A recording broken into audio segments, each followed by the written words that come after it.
always supported unquestionably a woman's right to choose, but when I take a look at that, when you look at women and you give them the respect to choose, it's because of their intelligence, it's because of their being.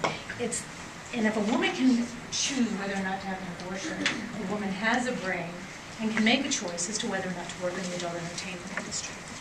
Now, I came into this industry when I was looking at this job. I wrote a paper, and actually what got me into being willing to look at this industry is I wrote a paper on lesbian pornography. And as sexuality as being the final frontier for feminism and break free, and women owning their sexuality, part of that as well. So that kind of opened up my mind. So what brought me to this industry is at a time, I came into the industry at a time the Patriot Act was coming, and I was seeing a lot of people's rights being completely squished. And our government was just taking the rights away. It was 2006. George Bush was in office and was pulling all of our rights away.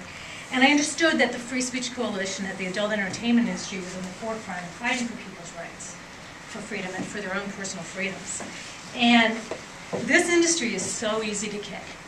And it's so easy for people to get on this industry as the bad people, because nobody knows about the industry. You watch the films, but you don't know the people in this industry.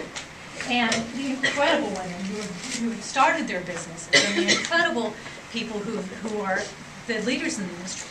Are there people in this industry who are scumbags? Absolutely. Are there people in the when I was working for Planned Parenthood, were there people in that industry? Scumbags? Absolutely. You can find any industry and you're going to find that. So I'm going to just say, yeah, absolutely. But it's a very, very small portion. So this is an industry of some of the best people I've ever met. So I want to talk a little bit about, and so it's important as you start looking at this issue, that you're really getting the full picture. We've talked a lot about AIM, but AIM's not here. When I came into this industry from Planned Parenthood, one of the first things I did was go to AIM and I toured the clinic. Now, I had just opened up 2 clinics in Oregon through Planned Parenthood, so I knew exactly what a clinic entailed. And I got to tell you, this was incredible clinics. The thing that I liked about these clinics was they were non-judgmental, they were welcoming, and they were open to the people who they were serving. A lot of those people, the majority of those people, are performers. And so it was great that they had somebody who was running the clinic.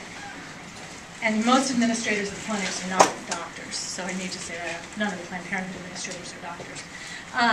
And Sharon Mitchell has her PhD. She's not a medical doctor, but that's very typical.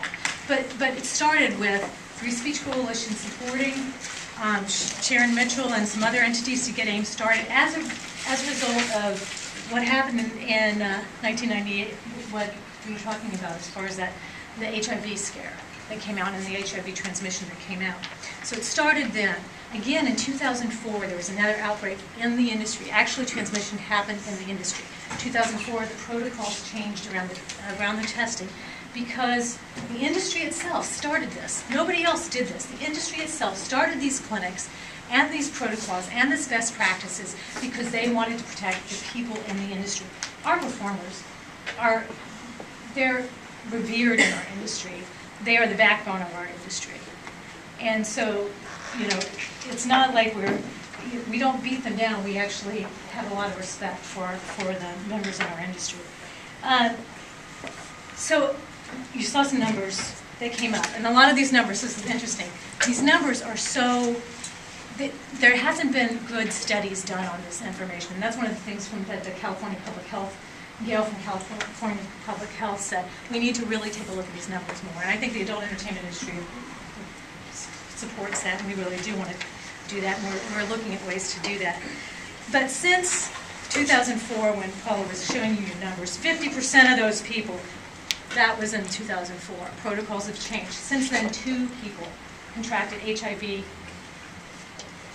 as performers, but they contracted it outside the industry. Test results showed patient 0, patient Zeta, contracted HIV outside the industry. The tests work. No transmission happened within the industry.